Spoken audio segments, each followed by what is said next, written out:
আমি যুবকদেরকে আজকে ফার্স্ট অ্যান্ড লাস্ট একটা গাইডলাইন দিব আমার বক্তব্যের শুরুতে। আর দেরি কইরো না, এবার আল্লাহর ওয়াস্তে বিয়েটা করে নাও, আর দেরি করো না। মনে রেখো, আমি বলি মনে রেখো, চরিত্র রক্ষার জন্য বিয়ের চাইতে উত্তম আমল দুনিয়া তার দ্বিতীয় কিছুই হতে পারে না। এখন কিছু যুবক আমাকে প্রশ্ন করবে, হুজুর আমি বিয়ে করছি না, এর কারণ হচ্ছে কাকে বিয়ে করব? মেয়ে যদি নষ্ট হয়, চরিত্রহীন হয়, সতীত্বহীন হয়, ধোঁকাবাজ হয়, তাহলে আমি তো ঠকে যাব হুজুর, আমার জীবন তো নষ্ট হয়ে যাবে। আজকের এই কথা আমি কখনো আগে বলি নাই, মন দিয়ে শোনো। তুমি যদি ভাবো যে আমি আজকে এই মেয়েকে বিয়ে করব না, 2 বছর পরে আমি বিয়ে করব অন্য জায়গায়, তুমি যে 2টা বছর অপেক্ষা করবা বিয়ের জন্য, আফটার 2 ইয়ার্স, 2 বছর পরে তুমি যে অমুক মেয়েকে বিয়ে করবা, ওই মেয়ে যে ধোঁকাবাজ নয়, তুমি আমার গ্যারান্টি লিখে দাও, লিখে দাও, কোনো সন্দেহ নাই। হতে পারে সে ধোঁকাবাজ, হতে পারে সে চিটার বাটপার, আবার হতে পারে সে চরিত্রবান, ঠিক কিনা বলেন? তো এখন তুমি দেখো, তুমি যদি এখন বিয়ে করো অথবা পরে বিয়ে করো, তুমি জিততেও পারো, ঠকতেও পারো, 2টার সম্ভাবনা আজীবন থাকবে। কিন্তু একটু বুঝে শোনো, তুমি যদি 2টা বছর বিয়েকে আটকে দাও, 1টা বছর বিয়েকে আটকে দাও, শুধুমাত্র ধোঁকা খাওয়ার ভয়, শুধুমাত্র নষ্ট মেয়ে বিয়ে করবা কিনা সেই ভয়ে, বেটা তুমি যে 2টা বছর বিয়ে ছাড়া থাকলা, তোমার চোখের যে গুনাহ হলো, তোমার যৌবনের যে গুনাহ হলো, তুমি যে পর্নোগ্রাফি দেখলা, হিন্দি গান দেখলা, রাস্তায় গায়রে মাহরামকে চোখ তুলে দেখলা, এটার বিচার তোমার কে করবে বলো? বলো, এটার তো বিচার বড় ভয়ঙ্কর হবে। অতএব কথা একটা, ধোঁকা দিলে দিক, ডাজন্ট ম্যাটার। আমি মরদ মানুষকার ধোঁকাকে ভয় পাই না যুবক ভাইরা, ঠিক কি না? আচ্ছা, ধোঁকা খাবা, সমস্যা নাই, পুরুষ মানুষ তো বিয়ে একটা নয় 4টা করা যায়। একজন ধোঁকা দিবে, ওইটা বাদ, আরেকটা আমি বিয়ে করব। যতদিন বেঁচে আছি ভালো মেয়ে না পাওয়া পর্যন্ত আমি স্থির হব না, ঠিক কিনা বলেন? অনেকের মাইন্ডে লাগবে কথা শুনতে, বাট কথা এটাই বাস্তব। মনে রাখবেন, ধোঁকা একজন সৌভাগ্য মানুষই খায়, ধোঁকা একজন যার কপাল ভালো সে খায়।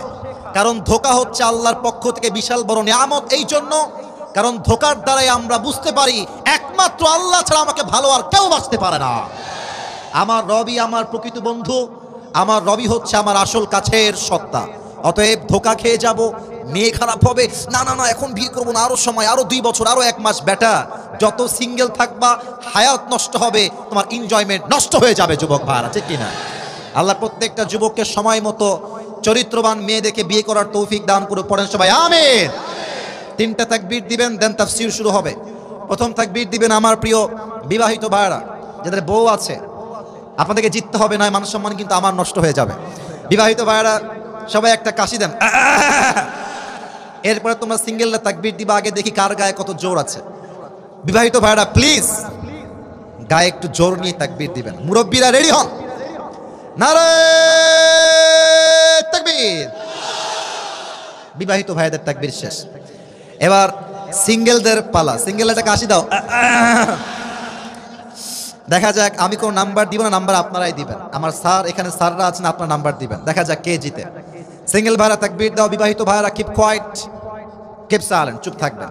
সিঙ্গেল ভাইরা তাকবীর দিবেন, নারে তাকবীর। আহা, বিবাহিত ভাইরা হেরে গেল রে, হলো না, জিততে গিয়েও জিতলো না। আচ্ছা, এবার সবাই মিলে একটা তাকবীর দিবেন, লাস্ট অ্যান্ড ফাইনাল তাকবীর। এমন জোরে তাকবীর দিবেন যে তাকবীরের ঠেলায় আমি স্টেজ ভেঙে নিচে পড়ে যাব। দেখা যাক সবাই কাশি দেন, কোনো ভাগাভাগি নাই। লিল্লাহি তাকবীর। আল কোরআনের আলো, আল হাদিসের আলো, কোরআন হাদিস যেখানে, আলেম ওলামা যেখানে, গাইবান্ধাবাসী যেখানে, আল্লাহ কবুল করুক। পড়েন সবাই আমিন। একটু পরেই আসরের আজান দিয়ে দিবে। টাইম ইজ টু শর্ট, খুব বেশি সময় আমার কাছে নাই। ছোট্ট একটা শব্দের তাফসীর হবে পুরো ওয়াজ জুড়ে, সালাত বা নামাজ। বলেন সবাই, সালাত বা, সালাত মানে কি টমেটোর সালাত নাকি রে ভাই? না না, এটা হচ্ছে নামাজ। তবে সালাত এটা হচ্ছে আরবিক ভার্সন, এটা হচ্ছে আরবি। নামাজ হচ্ছে ফার্সি ওয়ার্ড, ফার্সি শব্দ। আমরা আজকে নামাজ নিয়ে 5টা পয়েন্টে কথা বলবো।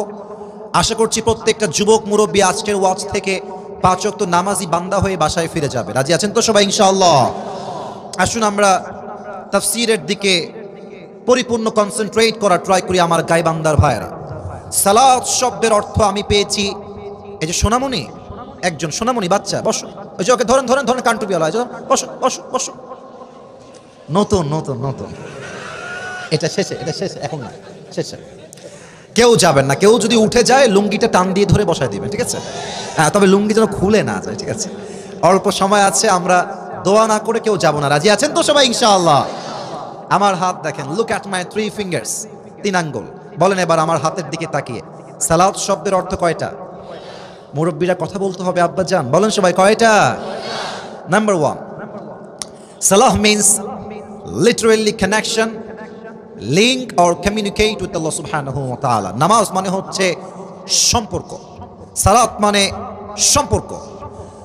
The person who practices salah in every single day, he is maintaining a strong and continuous connection with Allah subhanahu wa ta'ala through the act of ritual prayers. যেই বান্দা 5 ওয়াক্ত নামাজ আদায় করে, তার সম্পর্ক দুনিয়ার সঙ্গে খারাপ হলে হতেও পারে, বাট তার সম্পর্ক শক্ত হয়ে যায় এক সত্তার সাথে। তিনি কে? নাম্বার 1, সালাহ মিন্স কানেকশন, সম্পর্ক। কথা বোঝা যায়? সালাহ মানে কি? সম্পর্ক। বলেন সবাই, সালাত মানে কি? সম্পর্ক। নাম্বার 1। নাম্বার 2, সালাহ মিন্স গেট ক্লোজার, নিকটবর্তী হওয়া। একটু প্র্যাকটিক্যালি বোঝাই, দেখেন তো আমার মাইকটা এখন আমার কাছে আছে, আমি একটু দূরে গেলাম, এখন কি মাইকটা কাছে আছে না দূরে আছে? এবার একটু দেখেন, আমি এবার মাইকের কাছে এলাম, এবার মাইকের মাউথ পিস আমার থেকে দূরে আছে না কাছে আছে? আল্লাহ বলছে বান্দা যখন নামাজ থেকে দূরে চলে যায়, বান্দা আমার থেকে দূরে চলে যায়। বান্দা যখন নামাজের দিকে চলে আসে, বান্দা আমার কাছের বান্দা হয়ে যায়। সালাহ মিন্স গেট ক্লোজার, নিকটবর্তী হওয়া। ফাসজুদ ওয়াক্তারিব। If you want to get closer to Allah subhanahu wa ta'ala, prostrate and be closer to your Lord. সেজদায় লুটিয়ে যান, আপনাকে সবচেয়ে কাছের বান্দা হিসেবে কবুল করবে একজন, তিনি কে? 2 নাম্বার অর্থ শেষ, final and last meaning of salah, and that is turn face, মুখ ঘোরানো। আচ্ছা, আপনাদের এখানে আপনার নামাজ পড়েন কোন দিকে? টেবিল এখানে কোথায়? এই দিকে না যেদিকে আমার মুখ আছে? আচ্ছা, আপনারা সবাই তো আমার দিকে তাকিয়ে আছেন এখন এই দিকে। আমি কিন্তু অর্থগুলো প্র্যাকটিক্যালি বোঝাবার ট্রাই করছি বলেই এত প্রশ্ন এত উত্তর। আপনারা এখন আমার দিকে তাকিয়ে আছেন, আমি আছি কিবলামুখী হয়ে। যদি আপনারা এখন আসরের নামাজটা পড়তে চান, তবে কি আপনারা আমার দিকে তাকাবেন না পেছনে ঘুরবেন? পেছনে যখনই ঘুরবেন মুখ ঘুরাইতে হবে, এটাই হচ্ছে সালাত, মুখ ঘোরানো। কোরআনুল কারীমে আল্লাহ রাব্বুল আলামিন বলছেন, যেটা ইব্রাহিম আলাইহিস সালাম বলেছিলেন, ইন্নী ওয়াজ্জাহতু ওয়াজহিয়া লিল্লাযী ফাতারাস সামাওয়াতি ওয়াল আরদা হানিফান ওয়া মা আনা মিনাল মুশরিকিন। ইব্রাহিম আলাইহিস সালাতু ওয়াস সালাম বলছেন, আল্লাহ, আমি আমার মুখ ফিরিয়েছি সেই সত্তার দিকে যিনি জমিন এবং আসমানের মালিক, ওয়া মা আনা মিনাল মুশরিকিন, এবং আমি তোমার বান্দা, আমি মুশরিকদের অন্তর্ভুক্ত নই। ঠিক কি না বলেন? সালাত অর্থ মুখ ঘোরানো। This is the meaning of Salah. Number 2, একটা প্রশ্ন করতে চাই, আশা করছি উত্তরটা আপনারা বুঝে দিবেন, না বুঝে দিবেন না। একটু আমার দিকে তাকান। দিনের বেলা পুরো দিনে 5 টাইমস সালাহ, 5 ওয়াক্ত নামাজ। মুরব্বী যুবক ভাইরা বলবেন, 5 ওয়াক্ত নামাজ দৈনন্দিন জীবনে সুন্নত, নফল, ওয়াজিব না ফরজ? রাইট আনসার, ভয় পাবেন না, ভয় নাই, ভয় নাই। 5 ওয়াক্ত নামাজ সুন্নত, নফল, ওয়াজিব না ফরজ? কখনো কি ভেবে দেখেছেন যে নামাজটা ফরজ হলো কেন? সুন্নত হতে পারতো 5 ওয়াক্ত নামাজ। আচ্ছা, ভাবলাম যে ফরজ হলো, তো সেজদা যে আমি দিব, এই সেজদা একমাত্র আল্লাহর কাছে কেন হবে? এটা মাজারে হবে না কেন? এটা বাবার সামনে হবে না কেন? দ্যাট ইজ দ্য কোয়েশ্চেন, প্রশ্ন। উত্তর দিচ্ছি আমি, একটু এক্সাম্পল দিয়ে আরো ভালো বুঝে আসবে। যাদের বউ আছে আর যাদের বউ নাই, বউ তো হবে আগামীতে, সমস্যা নাই। মনে করেন আপনার বাসায় বউ আছে, আপনার বউ যেই বাসায় থাকে সেই বউয়ের বাসা আপনার, ওর পরিধানকৃত পোশাকটা আপনার, ওকে 3 বেলা খাওয়ান আপনি, জামা দেন আপনি, সব আপনি দেন। আপনার বউ যদি রাতের আধারে গিয়ে ইমো ইনস্টল দিয়ে আরেক বেড়ারে কয় আই লাভ ইউ, আমি তোমারে ভালোবাসি, হাজবেন্ড বাদ, আপনি সহ্য করতে পারবেন? মরদের বাচ্চা আপনারা আসতে কোন সহ্য করতে পারবেন আপনারা কেউ? কেন? এই বেড়ি তোরা খাওয়াই আমি। আমার বাড়িতে তুই থাকিস, আমি তোর জামা দেই, সব তুই আমার থেকে নিবি, আর তুই অন্য কাউরে বলবি আই লাভ ইউ, সব বরদাস্ত হবে, এটা চুল পরিমাণ বরদাস্ত হবে না। আল্লাহ বলছে বান্দা তোর চোখ দিলাম আমি, নাক দিলাম আমি, কান দিলাম আমি, রিজিক দিলাম আমি, সম্মান দিলাম আমি, আর তুই বাবার দরবারে সেজদা দিবি, আমি আল্লাহ সব গুনাহ মাফ করব, এই গুনাহ আমি আল্লাহ মাফ করব না। কেন মাফ করবে না? কারণ আল্লাহই সব দেয়, আল্লাহই খাওয়ায়, আল্লাহই পড়ায়। So if you want to prostrate to anybody, Allah is the only one who is worthy of it. এই জমিনে আমার মাথা যদি সেজদায় ঝুঁকে একমাত্র আমার রবের সামনে ঝুঁকবে, এটা মাজারে কোনো বাবার সামনে ঝুঁকবে না, ঠিক কি না বলে? নাম্বার 2, নাম্বার 3 পয়েন্ট শর্টকাটে বলার ট্রাই করতে, because time is too short. কিছু ঘটনা আমাকে সামনে গিয়ে বলতে হবে, সময়ের প্রয়োজন। এবার আমাকে একটা উত্তর দেন, আমাদের দেশের যিনি এখন প্রধান উপদেষ্টা তার নাম কি? ডক্টর ইউনূস সাহেব। নামটা খুব মারাত্মক, বিপদের দোয়া, দোয়া ইউনূস। আমাদের যিনি কনফার্ম জান্নাতি আপা ছিলেন, তিনি ভাবছেন যে যাব কোথায়, দেশে থাকলেও ইউনূস, বিপদে পড়লেও ইউনূস, ঝামেলার শেষ নাই। হ্যাঁ, তো আমি সবাইকে একটা কথা বলতে চাই, আমাদের যিনি বিগত প্রধানমন্ত্রী ছিলেন তাকে নিয়ে আমি খুব বেশি কথা বলতেও চাই না, আমার কথা বলার কোনো রকম রুচিও আজকে নেই। আমি জাস্ট এতটুকু বলবো, উনি বুঝিয়েছেন অভিনয় করতে হয় কেমন করে। হ্যাঁ, অবাক কর অভিনয়। মেট্রো রেল আগুন লেগে গেল, টিস্যু দিয়ে, মানে আমি তো অভিনয় করতে পারি না, এমনি কাঁদতেছে আর বলতেছে যে আমার এই মেট্রো রেল ঠিক করতে 300 কোটি টাকা লেগে যাবে। আমার কলিজে আঘাত লাগলো, ইস ইয়ার ইয়ে বহুত বড় নুকসান হয়ে গিয়া, ইয়ে ঠিক নেই হওয়া, এটা যুবকরা ঠিক করে নাই না। মনে মনে ভাবলাম যে 300 কোটি ইয়ে তো বহুত বড় নুকসান হ্যাঁ। পরে দেখলাম উনি বিদায় নিয়ে চলে গেলেন মামুর বাড়ি দিল্লিতে। ডক্টর ইউনূস সাহেব আসলেন, 300 কোটি আর ইয়ে তো বহুত দূর কি বাত হ্যাঁ, 20 কোটির কমেই মেট্রো রেল ঠিক হয়ে গেছে। তখন আমি বুঝতে পারলাম আমার আপা যদি প্রধানমন্ত্রী না হয়ে অভিনেত্রী হতেন, পুরো বিশ্বকে অভিনয় করে কাঁপায় ফেলতো যুবক ভাই। একবার ভাবেন তো, 300 কোটি 20 কোটি থেকে নিয়ে গেছে 300 কোটি। আমরা একবার ধরতে পেরেছি, মিডিয়ার মাধ্যমে একবার ধরেছি। 16 বছরে এমন কত কোটি পাচার হয়েছে, জাস্ট থিঙ্ক অ্যাবাউট ইট, একটু ভাবেন। পুরো দেশটাকে তারা দেউলিয়া বানায় ছেড়েছে যুবক ভাইরা। ডক্টর ইউনূস সাহেবের জন্য এই মেসেজটা আল্লাহ দিয়েছেন, শুধু ওনার জন্য নয়, দেশের যত জায়গায় যত প্রধানমন্ত্রী আছে, this is the same message for everyone, for every prime minister of the world, সবার জন্য একটা মেসেজ। আল্লাহ বলছেন, আল্লাযীনা ইম্মাক্কান্নাহুম ফিল আরদি আকামুস সালাত ওয়া আতাউয যাকাহ। যখন ইসলামী খেলাফত হবে, কেউ প্রধানমন্ত্রী যখন নির্বাচিত হবে, তার প্রথম কাজ একটা, আল্লাহ বলেছেন প্রথম কাজ কি? নামাজকে অপশনাল নয়, নামাজকে বাধ্যতামূলক কায়েম করতে হবে, ঠিক কিনা বলে? দেখেন, আজান হয়ে যাবে, আসরের আজান, স্কুলের প্রধান শিক্ষক হবেন ইমাম। আসরের আজান হয়ে যাবে, জাতীয় সংসদে প্রধানমন্ত্রী হবেন ইমাম, এমপিরা হবেন ইমাম। পুলিশ লাইনে আজান হয়ে যাবে, ডিসি, ওসি, এসপি, কমিশনার হবে ইমাম।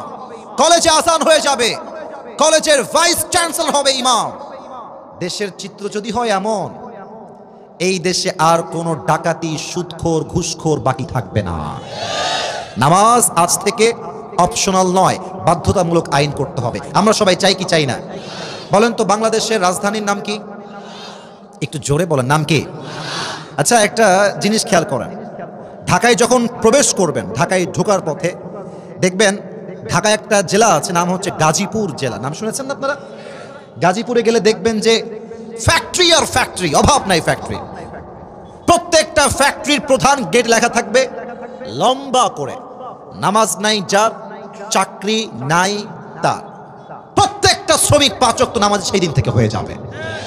বাধ্যতামূলক আইন করতে হবে, 3 নাম্বার কথা। 4 নাম্বার পয়েন্ট, নামাজ যে আমাদেরকে অন্যায় থেকে বাঁচায়, এই বিশ্বাস আমাদের আছে না নাই? কিন্তু একটা প্রশ্ন আছে যে আমাদের মসজিদ যত আছে, এখানে আমি কিন্তু ভাই কাউকে চিনি না, প্লিজ এটাকে নিজের গায়ে মাখবেন না। আমাদের বেশিরভাগ মসজিদের সভাপতি টাটকা সুদখোর, টাটকা, একদম টাটকা। আচ্ছা, এবার আপনি বলবেন হুজুর আপনি বললেন, আল্লাহ বলেছেন, আচ্ছা দলিল দেয়া আগে, না হয়তো আপনারা বুঝবেন না। 21 নাম্বার পারা 1 নাম্বার পৃষ্ঠার ঠিক 2 নাম্বার লাইনে আল্লাহ তাআলা বলছেন, এটা সূরাতুল আনকাবুতের ভিতরে রয়েছে, সূরাতুল আনকাবুতের ঠিক 45 নাম্বার আয়াত। আল্লাহ রাব্বুল আলামিন বলছেন ইন্নাস সালাতা তানহা আনিল ফাহশাই ওয়াল মুনকার, নামাজ যেই বান্দা আদায় করবে 5 ওয়াক্ত নামাজ, তাকে অশ্লীল কাজ থেকে বাঁচাই দিবে একজন, তিনি কে? Now the question is, a lot of people they are performing salah but still they are watching pornography. হুজুর আমি তো নামাজ কালাম ঠিকঠাক পড়ি হুজুর, বাট রাতের বেলা আমার উলঙ্গ ভিডিও না দেখলে ঘুম আসে না, লজ্জা লাগছে আমি জানি, বাট অনেক যুবক আজকে পর্নোগ্রাফির নেশায় আসক্ত হয়ে গ্রাস হয়ে গিয়েছে, ঠিক কি না বলে? নামাজ পড়ছে সুদ খায়, নামাজ পড়ছে ঘুষ খায়, আর আমার কলিজার টুকরার প্রিয় বোনেরা মাশাআল্লাহ বোরকাও পরে, হাতও ঢাকা, পাও ঢাকা। রংপুরে যখন ঘুরতে যাই, মাহফিলে যাই, মাশাআল্লাহ হাতও ঢাকা, পাও ঢাকা, মুখও ঢাকা, এত সুন্দর বোরকা, মনে হবে यार ये तो अभी के अभी जन्नत से भाग के दुनिया में आई है। এত ভালো মেয়ে তো জীবনে আমি দেখি নাই রে বাবা। কিন্তু আমি যখন দেখি যে মেয়েটা বোরকা পরে, হিজাব পরে, নেকাব পরে রাস্তায় বাদাম খাচ্ছে আর বয়ফ্রেন্ডের সঙ্গে প্রেম করছে, আমার মাথায় একটা কথাই ঘোরে, এদের বোরকার উপরে ফিটফাট, ভেতরে পুরোটাই সদরঘাট। হুজুর নামাজ পড়ি, আমি তো এখনো পর্নোগ্রাফি দেখি, এখনো তো গান শুনি, হারাম কাজ করি, তাহলে তো নামাজ আমাকে অন্যায় থেকে বাঁচালো না। প্রশ্নের উত্তর আছে না নাই? আগে একটা কথা ক্লিয়ার হই, আল্লাহ বলেছেন নামাজ তোমাকে অশ্লীল কাজ থেকে বাঁচাবেই। আল্লাহর কথা কোনো ভুল হতে পারে না? এটা এত আস্তে কেন? ইমানের কথা, আল্লাহর কথায় ভুল হতে পারে? Maybe we are making some mistakes, আমরা ভুল করছি। নাম্বার 1 ভুল, নামাজ আমরা পড়ি, নামাজ পড়ি এইখানে মসজিদের ভেতরে আলহামদুলিল্লাহি রাব্বিল আলামিন। যুবক মনে মনে ভাবছে এই তো আমার গার্লফ্রেন্ড একটা মেসেজ মনে হয় আমাকে দিল, হাসতেছেন, এটাই বাস্তব। আমার বাবাও একজন খতিব, আলহামদুলিল্লাহ আমার বাবা প্রায় 25 থেকে 30 বছর যাবত খতিব এবং ইমাম। এখন তো যেই মাস চলছে, মাসটা হচ্ছে জানুয়ারি মাস, তাই না? আপনারা দেখবেন যখন অক্টোবর থাকে, নভেম্বর থাকে, বা অক্টোবরই বলি, দেখবেন যে গরমও না আবার পরিপূর্ণ শীতও না, কেমন যেন একটা উষ্ণ উষ্ণ ভাব, কখনো ঠান্ডা কখনো গরম। তা আমি আব্বুর মসজিদে অ্যাজ এ মুসল্লি নামাজ পড়তে গেলাম, নামাজ পড়তে দাঁড়িয়েছি পেছনের কাতারে। আমার আব্বু জোহরের নামাজ আদায় করাচ্ছেন অ্যাজ এ ইমাম, অ্যাজ এ লিডার। তো আমি পেছনে দাঁড়িয়ে আছি, তো এক মুরব্বী আমার পাশে আছে। তো যুবকদের গায়ে তো একটু রক্ত বেশি, গরম লাগে একটু বেশি। তো এক ছেলে নামাজ পড়তে আসছে, নামাজের মাঝেই এসে কোনো কথা নাই ঠাস করে ফ্যানটা অন করে দিয়েছে। আর আমার পাশের যিনি মুরব্বী আছেন নামাজের মধ্যে বলছে ফ্যানটা বন্ধ করে দাও। আচ্ছা আপনারা কন, এই যে আমার মুরব্বী আব্বাজান নামাজে বললেন ফ্যানটা বন্ধ করে দাও, আমার আব্বাজানের নামাজ কি আছে না গেছে? আরে কথা কন, আছে না গেছে? গেছে। আমার আরেক বন্ধু আছে, ও আবার আরেক মসজিদে ইমামতি করে এবং খতিবও ছিল। একদিন নামাজ পড়াচ্ছে আসরের নামাজ। বলেন তো আসরের নামাজ কয় রাকাত? এই যারা কথা কয় না, বলেন সবাই কয় রাকাত? আমার বন্ধু 3 রাকাত পরে উঠে গেছে, আল্লাহু আকবার। কিন্তু আমাদের ওই মসজিদের যিনি সভাপতি ছিলেন তিনি ভেবেছেন 4 রাকাত হয়ে গেছে, হুজুর মনে হয় মিস্টেকলি উঠে গেছে। তো উনি একটু ঠেটা টাইপের ছিলেন, উনি আর ওঠেন নাই, উনি বসে থেকেই বলছে আল্লাহু আকবার, আল্লাহু আকবার, মানে হুজুর বসেন। আর পাশে ছিল সেক্রেটারি, উনি বলছে ঠিক আছে রে উঠে যা, উঠে যা। মুয়াজ্জিন কত মূর্খ, মুয়াজ্জিন সাধারণ মানুষ তো, বলছে আমার মনে হয় 4 রাকাত হয়ে গেছে। আচ্ছা বলেন, এই যে 3 জন কথা বললো, একজনেরও নামাজটি আছে? আছে আছে আছে আছে কারো নামাজ নাই। নামাজ পড়ি এখানে, মন থাকে আরেক জায়গায়, যা মন চায় তাই করতেছি, 1 নাম্বার। নাম্বার 2, আল্লাহু আকবার, সুবহানাকাল্লাহুম্মা ওয়া বিহামদিকা ওয়া তাবারাকা ইসমুকা ওয়া তাআলা জাদ্দুকা ওয়া লা ইলাহা গায়রুক। প্রত্যেকটা মুরব্বী আব্বাজান, যুবক ভাইয়ার, আম্মা জানেরা, 5 ওয়াক্ত নামাজে সানা যখন পড়ছেন, আপনাকে আমি প্রশ্ন করতে চাই, কয়জন আছেন এমন যারা সানার পরিপূর্ণ অর্থ জানেন? আপনি যে পড়ছেন সূরা ফাতিহার সঙ্গে কিরাত, ইন্না আ'তাইনাকাল কাউসার, do you know the meaning of it? তুমি কি জানো এর অর্থ কি? 80% যুবক বলবে হুজুর আমি এর অর্থ জানি না। অর্থ যদি আপনি না জানেন, নামাজে আপনার মন থাকবে না। আমি একজন ওমরাহ করা মানুষ, আমি যখন ওমরায় গেলাম ফর দ্য ফার্স্ট টাইম, আমি কাবার সামনে দাঁড়িয়ে যখন নামাজ পড়ছি, still I can remember the time. আমি পড়ছি নামাজ, ডানে বামে আওয়াজ আসছে, চিৎকার করে কান্না করছে অনেকে, আর প্রত্যেকের কান্নার ধ্বনি আমার কানে বাজতেছে। প্রথমে বুঝি নাই যে কেন কান্না করছে, কারণটা কি। পরে দেখলাম বেশিরভাগ মানুষ যারা কাঁদছিল They are from Arabian country. They know the meaning of it. তারা অর্থ বোঝে, আরবি ভাষা বোঝে, আল্লাহ কি বলতে চায় এটা বোঝে। আর যখন বোঝে ঈমানটা জাগ্রত হয়ে যায়, যাদাতহুম ঈমানা, ঈমানের কম্পন তৈরি হয়ে যায়, তখন মুসল্লির চোখে আর পানি আটকে থাকে না। ঠিক কি না বলেন? যা পড়েন অর্থ বোঝেন না, তাই নামাজ আপনাকে অন্যায় থেকে বাঁচায় না। 3 নাম্বারটা বলেই শেষ করছি। 3, বলেন তো 4 রাকাত নামাজ পড়তে আপনার বিবেক অনুযায়ী, আপনার বিবেক অনুযায়ী, ফ্রম ইউর পার্সপেক্টিভ, আমি 4 রাকাত নামাজ পড়বো আল্লাহর জন্য, আনুমানিক আমার কয় মিনিট সময় লাগবে? আনুমানিক 10 মিনিট, রাইট? কমস কম 10 মিনিট লাগবে। আপনি দেখবেন মুরব্বী যুবকদেরকে মসজিদে আসে 4 রাকাত নামাজ পড়তে ওর 2 মিনিট সময়ও লাগে না। তো যেই নামাজ আপনার পড়তে 10 মিনিট লাগার কথা, আপনি 2 মিনিটে শেষ করলেন। এই নামাজ কিয়ামত পর্যন্ত পড়লো, এই নামাজ আপনাকে অন্যায় থেকে বাঁচাতে পারবে না। ঠিক কিনা বলেন? 4 নাম্বার, নামাজ অন্যায় থেকে বাঁচাবে তখন যখন নামাজটা নামাজের মতো হবে। 5 নাম্বার পয়েন্ট, এখানে আমি কিছু ঘটনা বলবো হাদিস থেকে, যেগুলো খুবই মর্মান্তিক ঘটনা, এবং আশা করছি এই ঘটনাগুলো আপনারা প্রমাণ দিয়েছেন ভাই যে আপনারা আসলে তাফসীর শুনতে এসেছেন। দেখেন, আমি মেবি 30 মিনিটসের বেশি কথা বলছি, একটা যুবক ডান বাম হয় না, একটা মুরব্বী উঠে যায় না। এটাই প্রমাণ গাইবান্ধার মাটির ইসলামের ঘাঁটি যুবক ভাড়া। ঠিক কিনা বলেন? এবার আমাকে উত্তর দেন, নামাজ এটা কি একা পড়া উত্তম না জামাতে পড়া উত্তম? জামাতে পড়া উত্তম। আল্লাহর হাবিব সাল্লাল্লাহু আলাইহি ওয়াসাল্লাম একদিন সাহাবা একরামদেরকে নিয়ে বসে আছেন। উনি বলতেন, সাহাবা একরাম শোনো, আল্লাহর এমন একজন প্রিয় বান্দা এই জমিনে আছেন। এই কথা ভালো করে শুনতে হবে, ঘটনা তো, মূল কথা না বুঝলে আপনি মেসেজ, একজন যাক, ওর কোনো কাজ আছে বিদেশে যাচ্ছে, যাক, একজন, it's not a big deal. 2 জন উঠলে ঠ্যাং ভেঙে দিব একেবারে জায়গাতে, কেউ যাবেন না, সময় একদম আপ, আর সময় বেশি নেই। আমাকে হাদিসের ঘটনা বলতে দেন, ঘটনা শেষ দোয়া হবে।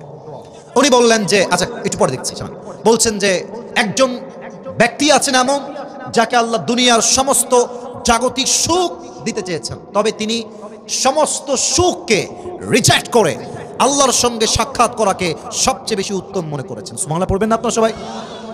সব সাহাবী চুপচাপ শুনে বসে আছে, নবীজি চলে গেছেন। কিন্তু সাহাবীরা দেখছে আবু বকর রাদিয়াল্লাহু তাআলা আনহু এই কথা শুনে কাঁদছে। একজন সাহাবী বলছে, ইয়া আবু বকর, তুমি কাঁদছো কেন, কি কারণ? আবু বকর ডাক দিয়ে বলছে, তোমরা নবীর কথার অর্থ বোঝো নাই, যে অর্থ আমি বুঝে গেছি। দুনিয়াতে নবীজি একমাত্র এমন মানুষ যাকে আল্লাহ তাআলা দুনিয়ার সমস্ত সুখ দিতে চেয়েছেন, বা নবী সমস্ত সুখকে মাইনাস করে আল্লাহর সঙ্গে সাক্ষাৎ করাকে সবচেয়ে বেশি উত্তম মনে করেছেন। সুবহানাল্লাহ পড়েন সবাই। এর মেসেজটা হচ্ছে, নবীজি দুনিয়াতে আর বেশি দিন বেঁচে থাকবেন না, নবীর হায়াত শেষ।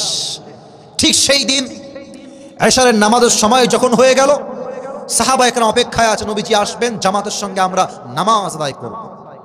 আধা ঘন্টা হয়ে যায়, 40 মিনিট পার হয়ে যায়, নবীজি নামাজ পড়াতে আসছেন না। নবীর গায়ে প্রচন্ড পরিমাণে জ্বর আঘাত করেছে। দীর্ঘ লম্বা সময় পরে সাহাবা একরাম বলে, আবু বকর, নবীজি হয়তো আসবেন না, তুমি আজকে ইমাম হয়ে দাঁড়িয়ে যাও।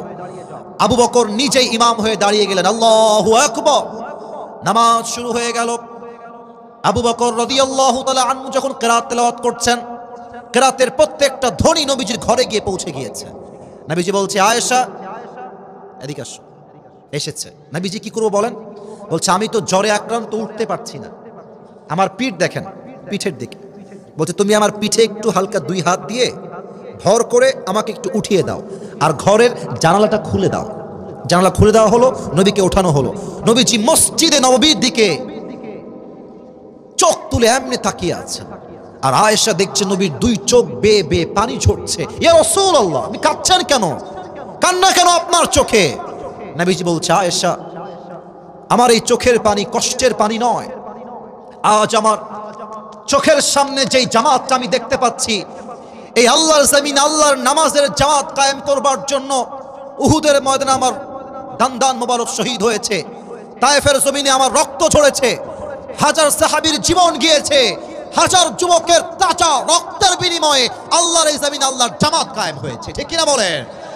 নামাজ একা নয়, জামাত আদায় করবেন। যেই দিন নবীজি মারা যাবেন, ইন্তেকালের দিনে, এটা আমার হাদিসের শেষাংশ, last part of my speech. প্রবাদ বাক্য আমরা সবাই জানি, শেষ ভালো যার সব ভালো তার। আমাকে আর 5টা মিনিট আল্লাহর ওয়াস্তে সময় দেন। নবীজি ইন্তেকালের দিনে ফজরের সময় শুয়ে আছেন, নামাজ পড়ে একদম সুবহে সাদিকের সময় জিবরাইল আসছে, এসেই বলছে আসসালামু আলাইকা ইয়া রাহমাতাল লিল আলামিন, নবী হে আপনাকে সালাম, আল্লাহ আপনাকে সালাম পাঠিয়েছে। সুবহানাল্লাহ পড়বেন না আপনারা সবাই? নবীজি উত্তর দিলেন, জিবরাইল বলছে নবী কেমন আছেন? নবীর গায়ে এত জ্বর যে নবী যে ডান কাত থেকে বাম কাত হবেন, he hasn't that power, he hasn't that strength in his body, সেই শক্তিটাও নাই।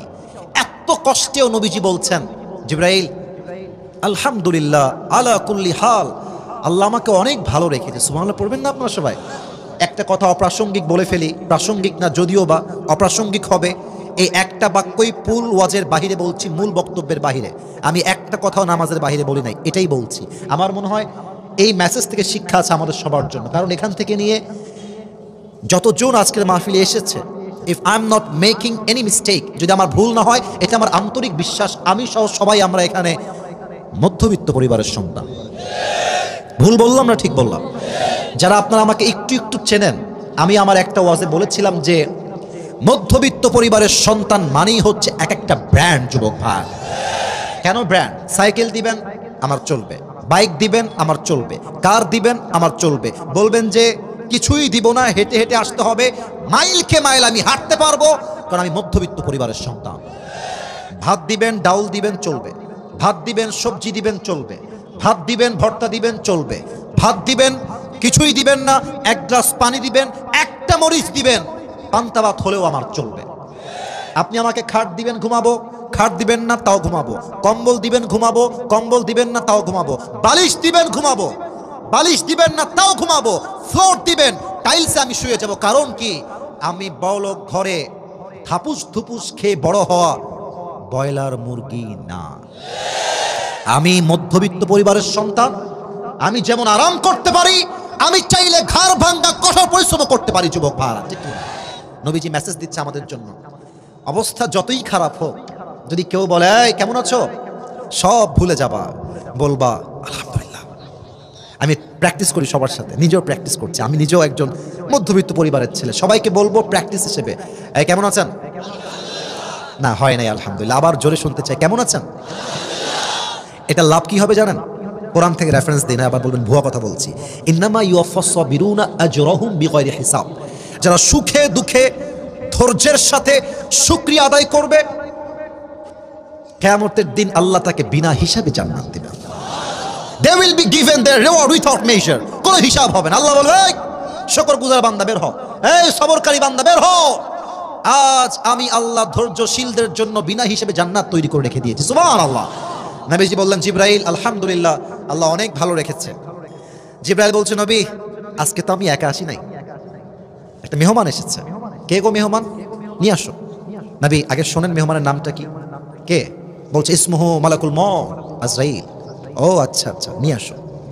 আজরাইল অন্য জায়গায় আসে দাপটের সাথে, ক্ষমতার সাথে, গাম্ভীর্য রূপ নিয়ে নবীর কাছে এসেছে মাথা নত করে, এসেই বলছে আসসালামু আলাইকা ইয়া রাহমাতাল লিল আলামিন, ও নবী আপনাকে আল্লাহ সালাম পাঠিয়েছে। আজরাইল সালাম দিচ্ছে আর বলছে নবী আপনি এমন একজন মানুষ, আমি দুনিয়ার সবার রূহ কবজ করেছি, আদম টু ঈসা যত নবী এসেছে সবার রূহ আমি কবজ করেছি, বাট আপনি প্রথম মানুষ যাকে আমি এসে সালাম পেশ করেছি। নবী আপনি ঠিক আছেন তো? নবীজি বলছে ঠিক আছে। তুমি বলো কি করতে এসেছো? ভাই মনে আছে? ঠিক আছে ঠিক আছে মনে আছে। কেন এসেছো? নবী আমি তো এমনি আসি না, আল্লাহ আমাকে পাঠিয়েছেন। তবে আল্লাহ আমাকে বলেছেন এই জিবরাইল মালাকুল মউতকে বুঝিয়ে বলে দাও, যখন নবীর কাছে যাবে আগে বলবে নবীজি আপনি কি যেতে চান নাকি চান না। Please try to understand this point. বোঝেন, নবীর কাছে মালাকুল মউত বলছে নবী আপনি যাবেন নাকি থাকবেন। ইতিহাসে এমন কোনো ব্যক্তি আসে নাই যার কাছে মালাকুল মউত অনুমতি চেয়েছে। নবী হচ্ছে প্রথম মানুষ। নবী যাবেন আপনি তো। দেখেন আমরা যারা আছি এখানে যুবক ভাইরা ভাবেন যে আমার মুরব্বী আব্বাজান আমার স্যার, ওনারা হচ্ছে আমার দুইজন বন্ধু। তো এখানে একটা মিটিং চলছে, সময় নিচ্ছি, সো সরি ফর দ্যাট, কারণ আমি মূল কথা না বললে আমার শান্তিটা হবে না। পরামর্শ চলছে আগামী ফেব্রুয়ারি মাসে আমরা গাইবান্ধার থেকে একটা কক্সবাজার ট্যুরে যাব, কক্সবাজারের ট্যুরে। তো দেখবেন যে যার বেস্ট ফ্রেন্ড তার দিকে সে থাকে, চশমা খুলি অনেকে দেখতে সমস্যা হচ্ছে আমাকে। তো দেখবেন যে আমার চোখ দেখেন, চোখ দেখেন, আমার যদি বেস্ট ফ্রেন্ড হয় স্যার, সবাই বলছে কক্সবাজার যাব, তো আমি কিন্তু আমার বন্ধুর দিকে তাকাবো, কিরে বন্ধু তুই যাবি? তো বন্ধু যদি সিগন্যাল দেয় যে দোস্ত আমি যাব, আমি বলবো আমিও যাবো, আমার নাম লেখেন। তো নবীর বন্ধু ছিলেন সবচেয়ে কাছের জিবরাইল আলাইহিস সালাম। নবীজি বলছে, জিবরাইল, চোখ দেখেন, ইঙ্গিত বলছেন, জিবরাইল কি বলছো? আমি যাবো না থাকবো? জিবরাইল মাথা নিচু করে বলছে, নবী হে, যদি আপনি আমার থেকে পরামর্শ নেন আমি বলবো নবী, আল্লাহ আপনার সাক্ষাতের জন্য আরশে আজিম অপেক্ষায় বসে আছে, আপনি গেলেই ভালো হয়। বলছে ঠিক আছে যাবো, সমস্যা নেই, একটু থামো, 1 মিনিট সময় দাও। আয়েশা, আয়েশা কোথায়? আমার কাছে আসো, আসো এদিকে আসো। আয়েশা, তোমাকে যে গোল্ড দিয়েছিলাম, স্বর্ণ, যাও সব স্বর্ণ আল্লাহর রাস্তায় দান করে দাও। নবী, দান করবো কেন, থাক না, কাজে দিবে আমাদের সবার। নবীজি বলছে, না, একটা টুকরা রাখবা না। আমি মুহাম্মদ নবীর সঙ্গে সাক্ষাৎ করতে চাই এমন অবস্থায় যখন আমার ঘরে চুল পরিমাণ কোনো সম্পত্তি ছিল না। সুবহানাল্লাহ। দান হয়ে গেল, আয়েশা আসছে, নবী সব দান হয়ে গেছে। এবার নবী বলছে, মালাকুল মউত আসো, আসো, রূহ কবজ করো। যখনই রূহ কবজ করবে, নবী তার জীবনের শেষ একটা কথা বারবার বলবে, নাম্বার 1 আসসালাত, আসসালাত, আসসালাত ওয়া মা মালাকাত আইমানুকুম। উম্মতেরা যাই করো আর তাই করো, নামাজ ছেড়ে দিও না, নামাজ ছেড়ে দিও না। মিজানুর রহমান আজহারি হুজুরের নানা, নাম হচ্ছে গোলাম সারওয়ার সাইদি হুজুর, উনি একটা কথা প্রায় বলতেন, শেষ কথা বলছি, নামাজ নাই যার ঈমান নাই তার। নামাজ নাই যার মুসলমান হিসেবে পরিচয় দেওয়ার কোনো যোগ্যতা নাই যুবক ভাই।